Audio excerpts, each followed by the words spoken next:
இந்த தொகுதி மட்டுமல்ல, தமிழகத்தில் எங்கெல்லாம் இந்த முத்தரையர் சமூகம் ஆளுகிறதோ மிகப்பெரிய வரலாற்றுக்கு சொந்தமான சமூகம் இந்த முத்தரையர் சமூகம்.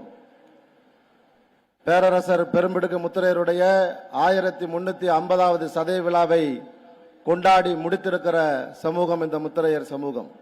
மத்திய தமிழகத்திலும் தென் தமிழகத்திலும் பெரும்பான்மையாக வாழக்கூடிய இந்த முத்தரையர் சமூகத்தை தமிழக முதல்வர் அவர்கள் கருணையோடு தாயுள்ளத்தோடு கடைக்கண் பார்வையை இந்த சமூகத்தின் பக்கம் திருப்ப வேண்டும் என்று இந்த நேரத்தில் வீர முத்தரையர் முன்னேற்ற சங்கத்தின் சார்பிலும் ஒட்டுமொத்த தமிழகம் முழுக்க வாழக்கூடிய முத்தரையர் சமூகத்தின் சார்பிலும் பெரிய வேண்டுகோளாக எங்கள் சமூகத்தின் சார்பிலே இந்த நேரத்தில் வைக்கிறோம்.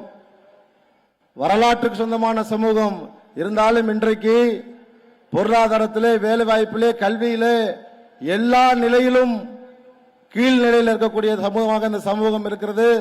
இந்த சமூகத்தின் பக்கம் தமிழக முதல்வரின் பார்வை, கடைக்கண் பார்வை பட வேண்டும் என்று கேட்டுக்கொண்டு விடைபெறுகிறேன். நன்றி, வணக்கம். இங்கே சமூக அமைப்பினுடைய தலைவராக இருக்கக்கூடிய கே செல்வகுமார் அவர்கள் இங்கே பேசுகிற போது தன்னுடைய சமுதாயத்தை குறிப்பிட்டு கடைகண் பார்வையை எங்கள் பக்கம் திருப்ப வேண்டும் என்று சொன்னார். கடைகண் பார்வையில் எல்லா பார்வையும் உங்கள் பக்கம் திரும்பவும், அதில் எந்த சந்தேகம் பெற வேண்டிய அவசியம் இல்லை.